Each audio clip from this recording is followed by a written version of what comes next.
Are you thinking about getting the Digitech Freq Out pedal? Are you wondering how it can be used in a variety of settings? Well, we're going to put the Digitech Freq Out pedal through its paces right here on GearGasms.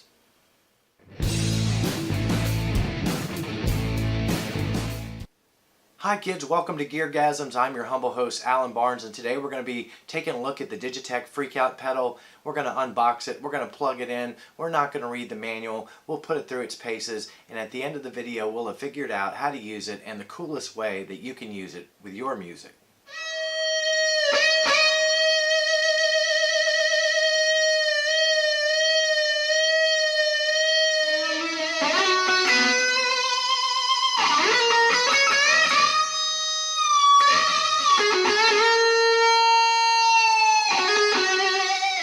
Now the Digitech Freq Out does not come with an internal battery. It does require its own power supply, and I think that power supply needs to have enough juice to run this thing correctly. So it's a pedal you may not want to run off of a daisy chain power supply. It has several modes. On the pedal we've got a place where you can turn the note off and make it only the feedback, or you can blend the two. It also has a switch that allows you to use momentary actuation, or like an on-off switch, so when you stomp on the pedal and it's in momentary, it will only feed back while you're stomping on it. The top knob is a concentric pot, and the outside controls the onset of the effect, and the inside pot controls the gain. This bottom switch controls the different 7 modes it has. It has 7 modes. It has a sub mode, a first, a second, third, fifth, natural low, and natural high. We're going to go through all those settings and find out what they are. Alright kids, we've got the Freq Out plugged in. We're getting ready to put it through its paces. We have the onset set kind of low. We're going to be looking at the sub mode, and we're not going to be doing momentary actuation. The reason I put the onset as kind of low is I want you guys to hear how the note comes in, how the feedback comes in.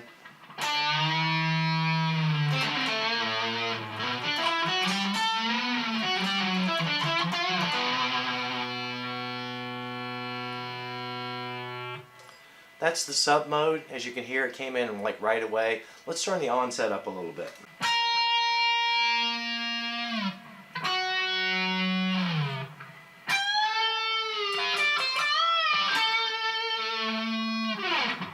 And you can hear there that it did stay out of the way of the notes and it doesn't come in till the very end, so you can play a passage like. Okay, we've moved to the next position, which is just the first, and that's just going to be the fundamental note. We've got all the other settings the same, so let's hear how that sounds.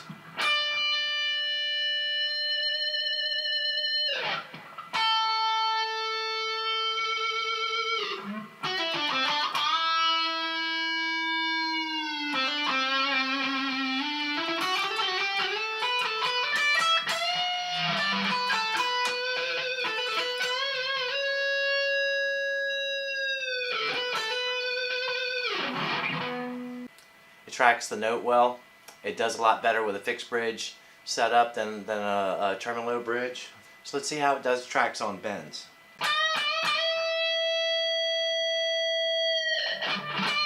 Uh-oh, did you hear a glitch?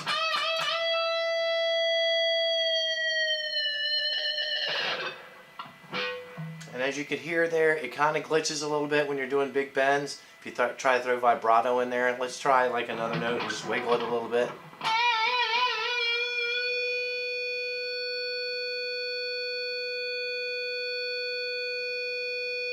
Still going? Okay kids, we've switched the Freq Out to the second mode, which is just an interval. Don't be scared of the math, it's alright. And we've got the onset and the gain both at noon.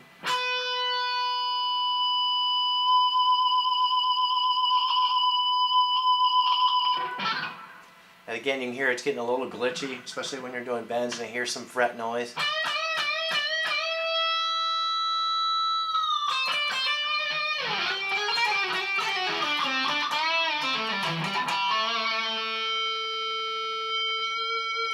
Alright, I've got the onset cranked all the way down. I'm going to presume that means it's going to pretty much come in right away. And let's see how it handles multiple notes.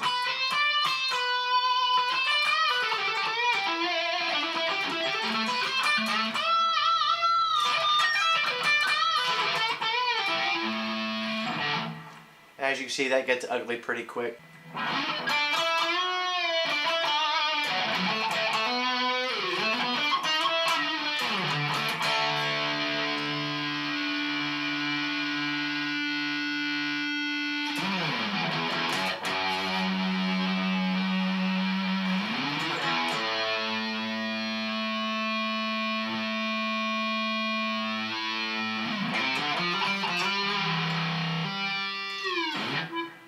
Now you can see it gets a little bit farty if you miss some notes, or it has two notes going at one time, it gets confused. Okay, moving right along, we switched it over to the third mode on the setting. Again, we've still got the onset and the gains at noon. Let's see if it stays out of our way.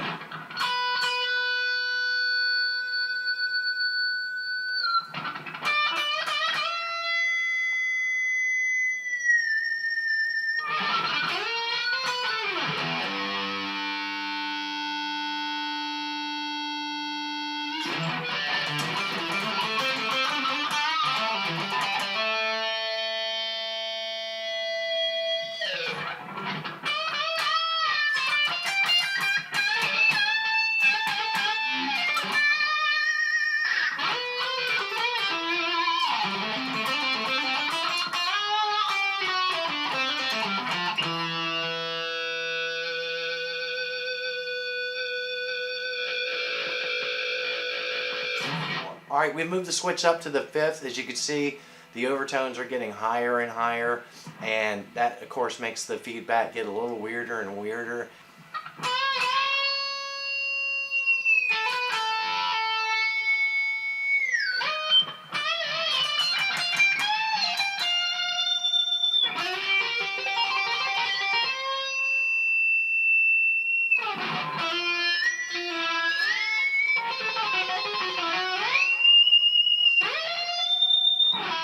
Alright, so as you can see, when we're up in the fifth, it gets really kind of weird. It becomes less musical to me. It becomes more of a special effect. I'm not saying that there's not really a lot of cool things you can do in those settings, but that's probably not for me. Alright, I've got it in the natural low setting. This should be interesting to see what kind of feedback this gives us. We'll hit a note. Let's see what happens.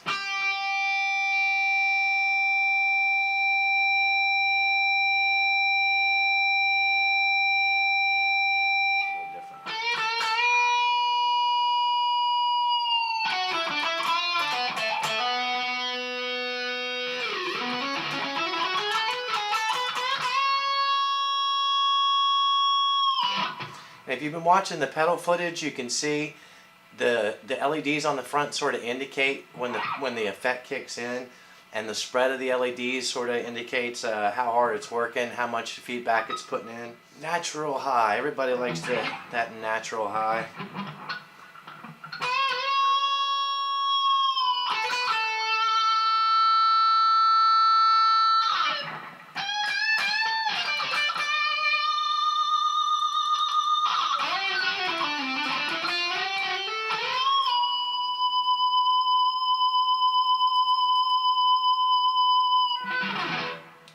Alright, now we have it in the momentary actuation, which basically means you stomp on the pedal that comes in, you let go of the pedal button, it goes away. This is a stylistic mode that I think a lot of people will find it super useful. Certainly on stage where you've got low stage volume these days, or you've got in-ear monitors, there's no real hot spot on the stage for you to get feedback. So you could be playing a solo, kick that in, and have glorious rock. Everybody will throw the metal horns up at you, shirts will start coming off, plus the girls might do that too. It's all good.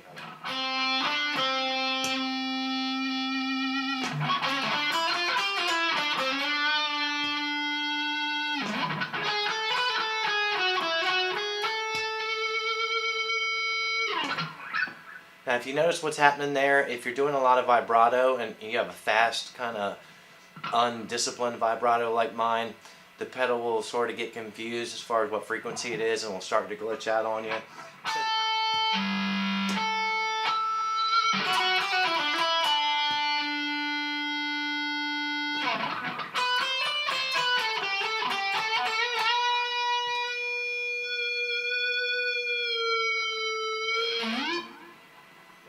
Okay, we've run it up to the second position, and that's probably as far as I'm going to go with the momentary. You sort of get the idea, but that can be a lot of fun too. So again, you're just playing on your guitar, you're just doing your thing.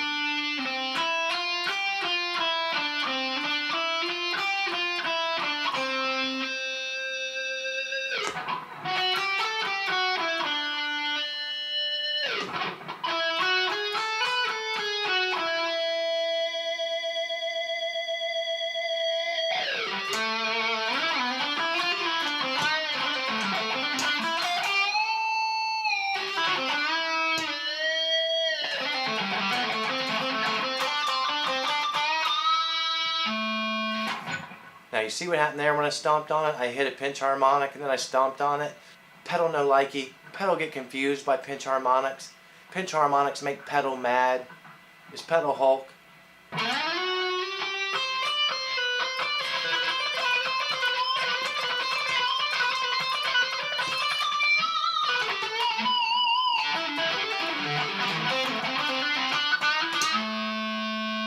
Oh. And that sound means the pedal totally farted in your face. Me no likey. Me no care what pedal likey. Me no likey pedal fart in Hulk's face. So obviously this pedal takes some getting used to and some playing around with, but it's a lot of fun.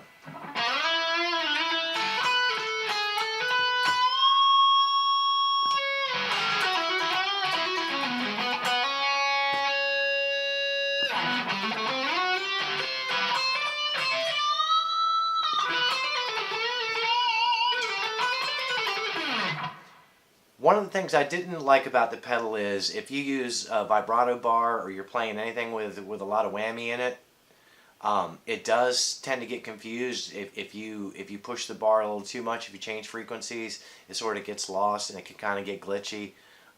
So you want to make sure that when you've got this guy engaged, you can throw a little vibrato in, you can throw a little bit of bending, but if you try to dive bomb while this thing's engaged, it's going to lose its mind and it's probably not going to sound very cool. Another thing that we've discovered about the pedal is that if you're going to use it, you actually want to use it on the front of your distortion and not behind it. This thing frequency tracks a clean signal a lot better than it does a distortion signal. So if you've got any dirt pedals, you want to run this in first.